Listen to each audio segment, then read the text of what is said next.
ఆడపిల్ల పుట్టిన వెంటనే ఇంత గొప్పగా గౌరవించే సంప్రదాయం ఉన్నటువంటి ఊరు ఉన్నదని మీకు తెలుసా? అదే రాజస్థాన్లోని పిప్లాట్రీ గ్రామం. చుట్టూరా ఇసుక ఎడారులు, గ్రానైట్ తవ్వకాల మూలంగా తాగడానికి చుక్క నీరు లేకపోవడం, ఎండిపోయినటువంటి పంటలు, బీటలు వారినటువంటి భూములు కనిపించేవి. 2005లో శ్యామ్ అనేటువంటి వ్యక్తి సర్పంచ్గా ఎన్నికయ్యాడు. అయితే 2007లో తన 17 సంవత్సరాల కూతురు మరణించడంతో దిగ్భ్రాంతి చెందాడు. అప్పటి నుండి గ్రామంలో పుట్టిన ప్రతి ఆడపిల్ల తరపున 111 మొక్కలను, అంటే వేప, వెదురు, రాగి, ఉసిరి లాంటి మొక్కలను ఇప్పటి వరకు దాదాపు 5 లక్షలకు పైగా మొక్కలు నాటారు. దీనితో పర్యావరణాన్ని పెంపొందించడం, ఆడపిల్లలను గౌరవించడం అనేటువంటిది వారి ప్రధాన ఉద్దేశ్యం.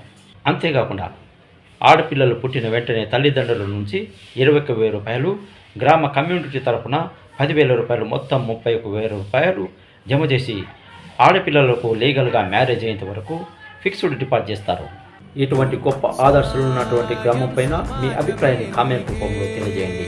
వీడియో నచ్చితే లైక్ చేయండి.